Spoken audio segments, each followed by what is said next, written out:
Hi friends வணக்கம். Welcome to trending சமையல் friends. இன்றைக்கி வீடியோவில் யூஸ்ஃபுல்லான நிறைய கிச்சன் டிப்ஸ் வந்து ஷேர் பண்ணியிருக்கேன். வீடியோ கண்டிப்பாக இன்ட்ரெஸ்டிங்காக இருக்கும். ஸ்கிப் பண்ணாமல் பாருங்கள். இப்போ வாங்க நம்ம வீடியோக்குள்ளே போகலாம். 4-5 உருளைக்கிழங்கு வந்து வேக வச்சு இந்த மாதிரி எடுத்து வச்சுருக்கேன். லைட்டாக உப்பு சேர்த்து வேக வச்சு எடுத்துக்கோங்க. தோலெல்லாம் உரிச்சதுக்கப்புறமா இந்த மாதிரி அந்த உருளைக்கிழங்கு எல்லாத்தையுமே நம்ம வந்து மசிச்சு விட்டுடலாம். சின்ன சின்னதாக கட்டிகள் இருக்கும்ல, அந்த மாதிரி அந்த கட்டிகள் எல்லாத்தையுமே உடச்சி விட்டு நல்லா அந்த மாதிரி மசிச்சு எடுத்துக்கோங்க. இப்போ இதுக்குள்ளே வந்து 1 கப் அளவுக்கு நம்ம வந்து பச்சரிசி சேர்த்துக்கலாம். சாதாரணமாக நம்ம வந்து புட்டு இடியாப்பத்துக்கு வீட்டில் அரைச்சி வச்சுருப்போம் இல்லையா, பச்சரிசி அதுதான் வந்து சேர்த்துருக்கேன். கொஞ்சமாக உப்பு சேர்த்துக்கோங்க. அது கூடவே ஒரு 3 ஸ்பூன் வர்ற மாதிரி கார்ன்ஃப்ளவர் மாவு வந்து சேர்த்துக்கோங்க. கார்ன்ஃப்ளவர் மாவு வந்து நம்ம சேர்க்கும்போது நல்ல ஒரு டெக்ஸ்சர் கிடைக்கும், அதுக்காக சேர்த்துருக்கோம். நல்லா அந்த மாதிரி அந்த உருளைக்கிழங்கு, அரிசி மாவு இது எல்லாத்தையும் நல்லா மிக்ஸ் பண்ணி கொடுத்துருங்க கை வச்சு. அதுக்கப்புறம் கொஞ்சம் கொஞ்சமாக வந்து பச்சை தண்ணி ஆட் பண்ணி நல்லா அந்த மாதிரி பிசைஞ்சுக்கலாம். பாருங்கள், நல்லா அந்த மாதிரி பிசைஞ்சதுக்கப்புறமா இப்போ நம்ம வந்து குட்டியாக ஒரு உருண்டை பண்ணிக்கலாம். சின்ன சின்ன பாலாக நீங்கள் வந்து பிடிச்சிக்கோங்க. பிடிச்சதுக்கப்புறம் நம்ம என்ன பண்ணலாம் அப்படின்னு பார்த்தீங்கன்னா, வீட்டில் இருக்கிற ஏதாவது ஒரு பாட்டில் இந்த மாதிரி எடுத்துக்கோங்க. எடுத்துக்கிட்டு பார்த்திங்க அப்படின்னா, அந்த உருண்டை நம்ம பண்ணினோம் இல்லையா, அதுக்கு நடுவில் வச்சு இந்த மாதிரி ப்ரெஸ் கொடுத்து அதுக்கப்புறம் லூஸாக விட்டிங்க அப்படின்னா உங்களுக்கு சூப்பரான ஒரு ஷேப் கிடைக்கும். ஃபஸ்ட்டு 1, 2 பண்ணும்போது உங்களுக்கு கொஞ்சம் கஷ்டமாக இருக்கிற மாதிரி இருக்கும். அதுக்கப்புறம் போக போக உங்களுக்கு வந்து டக்குன்னு வந்துடும். இந்த மாதிரி செய்யும்போது சூப்பராக இருக்கும். அடுத்தடுத்து நம்ம பண்ணும்போது ரொம்பவே ஈஸியாக இருக்கும். இப்போ பாருங்கள், அந்த மாவுக்குள்ளே வந்து நடுவில் அந்த பாட்டிலை வச்சு ஒரு ப்ரெஸ் கொடுத்துட்டு திரும்ப லூஸாக விட்டுட்டீங்க அப்படின்னா டக்குன்னு உங்களுக்கு மாவும் வந்து வெளியே வந்துடும். நல்லா உங்களுக்கு பார்க்குறதுக்கு சூப்பரான ஒரு அச்சு மாதிரி கிடைக்கும். இது எல்லாமே இந்த மாதிரி பண்ணும்போது நீங்கள் காலையில் இதை வந்து டிஃபனுக்காகவும் எடுத்துக்கலாம். ஈவினிங்கில் குழந்தைங்களுக்கு வந்து ஒரு ஸ்நாக்காகவும் பண்ணி கொடுக்கலாம். நைட்டில் கூட நீங்கள் டின்னராக கூட எடுத்துக்கலாம். கோதுமை மாவு கூட இதில் யூஸ் பண்ணிக்கலாம். ரொம்பவே நல்லாயிருக்கும். இப்போ இதை வந்து எல்லாத்தையும் நம்ம வந்து வேக வச்சு எடுத்துக்கலாம். ஒரு இட்லி பாத்திரத்தில் தண்ணி சேர்த்துட்டு வேணும்னா அந்த மாதிரி ஒரு வாழை இலை வச்சுக்கோங்க. நல்ல ஃப்ளேவர்ஃபுல்லாக இருக்கும் உங்களுக்கு. இந்த மாதிரி எல்லாத்தையும் உள்ளே அடுக்கிட்டு நம்ம ஒரு 15லேருந்து 20 நிமிஷம் வரைக்கும் நம்ம வந்து வேக வச்சு எடுத்துடலாம். ஓப்பன் பண்ணி பார்த்தோம் அப்படின்னா இந்த மாதிரி நல்லா வெந்து அதோட கலர் எல்லாம் சூப்பராக மாறி வந்திருக்கும். மாவு வந்து பார்க்கும்போதே தெரியும். அது எல்லாத்தையும் எடுத்து தனியாக வச்சுருங்க. அதுக்கப்புறம் ஒரு கடாய் அடுப்பில் வச்சுக்கிட்டு கொஞ்சமாக ஆயில் வந்து சேர்த்துக்கலாம். சேர்த்ததுக்கப்புறமா இதில் வந்து நம்ம ஒரு சில பொருட்கள் வந்து சேர்த்து வதக்க போகிறோம்.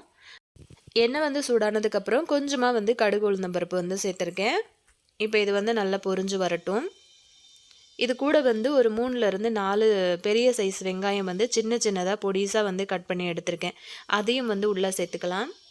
ஒரு 2 பச்சை மிளகா உங்களோட காரத்துக்கு தகுந்த மாதிரி, அப்புறம் ஒரு கைப்பிடி அளவுக்கு கருவேப்பிலையும் சேர்த்துக்கோங்க.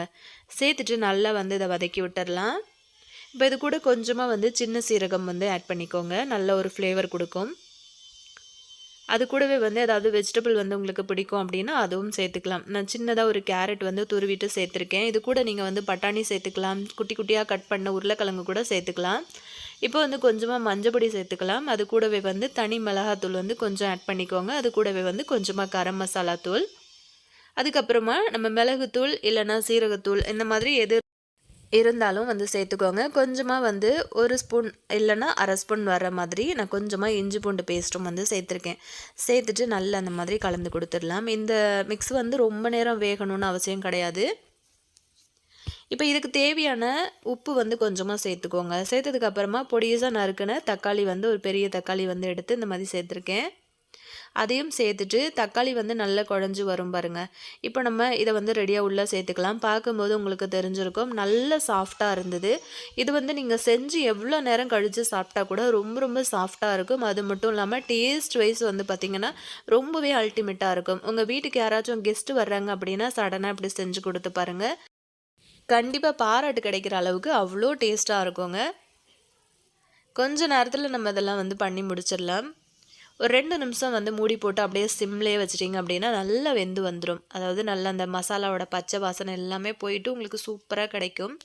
இது கூட ஃப்ரெஷ்ஷாக கொத்தமல்லி இலையும் வந்து தூவிட்டு நீங்கள் சுட சுட சர்வ் பண்ணிங்க அப்படின்னா ரொம்ப டேஸ்ட் வைஸ் அல்டிமேட்டாக இருக்கும். இது வரைக்கும் நீங்கள் இந்த மாதிரி ஒரு ரெசிபியை ட்ரை பண்ணலாம் அப்படின்னா ஒரு தடவை ட்ரை பண்ணி பாருங்கள். இந்த மாதிரி சின்ன துண்டு இஞ்சி வந்து எடுத்திருக்கேன்.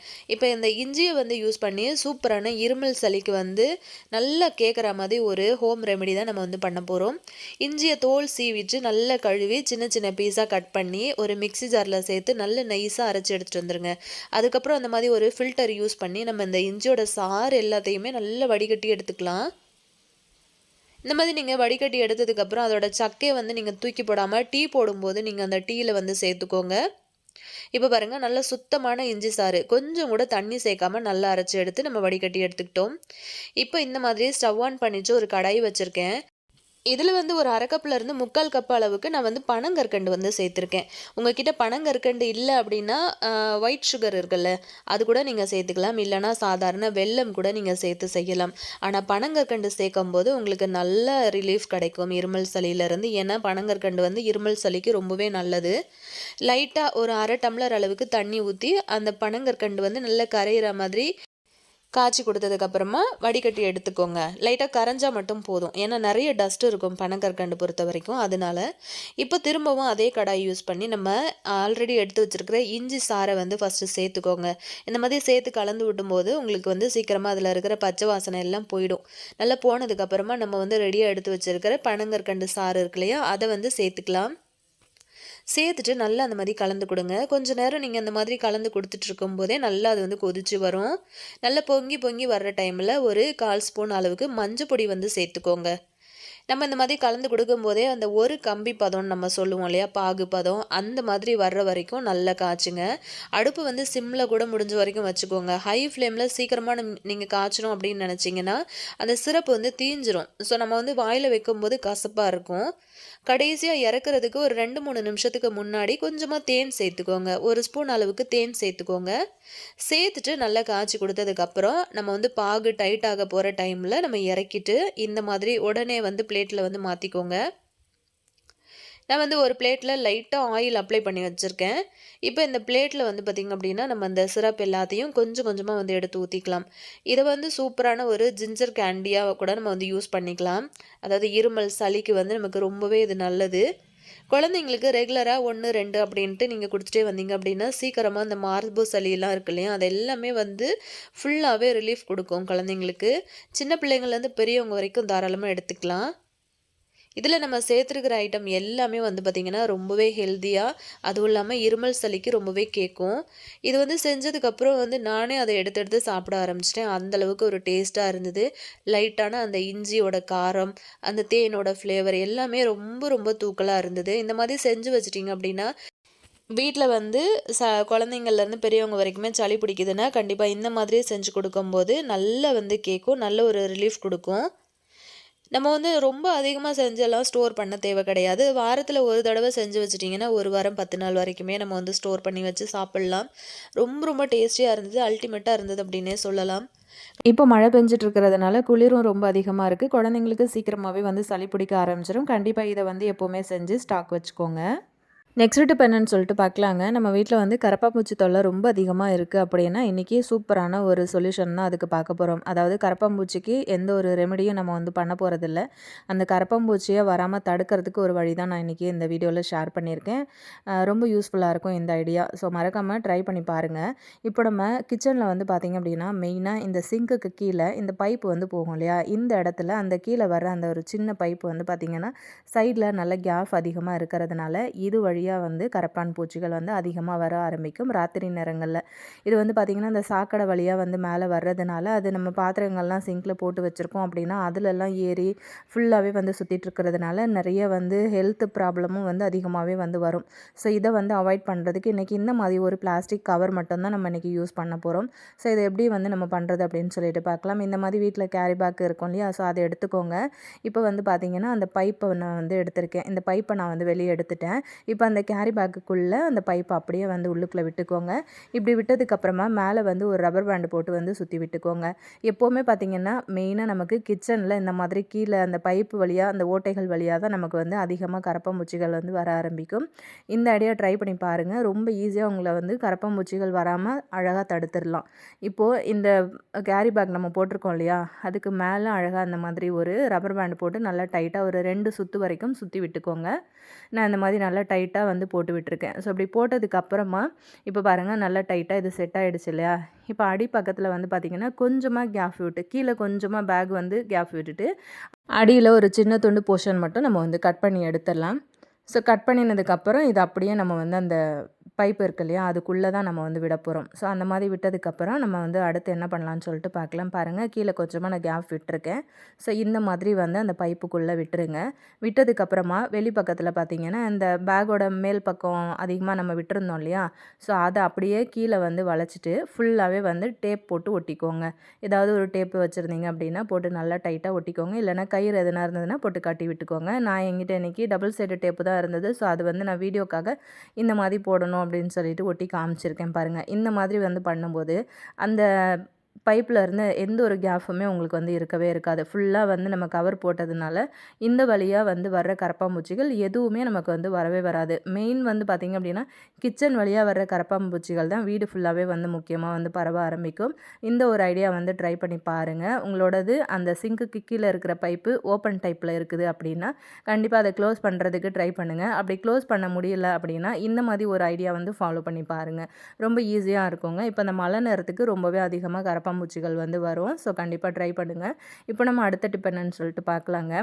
ஒரு சில கிரைண்டருக்கு மட்டும்தான் நான் இந்த டிப் வந்து சொல்லியிருக்கேன். ஏன்னா ஒரு சிலருக்கு வந்து பார்த்திங்கன்னா கிரைண்டர் வந்து நம்ம உளுந்தம் பருப்பு அரைக்கிறோம் அப்படின்னா அது வந்து ஃபுல்லாகவே வந்து நல்லா மசிஞ்சு வெண்ணெய் போல் நமக்கு திரண்டு வரவே வராது. அங்கங்கே 1, 2 அது வந்து அரைப்படாமல் நிறையவே வந்து அப்படியே நின்றுடும்.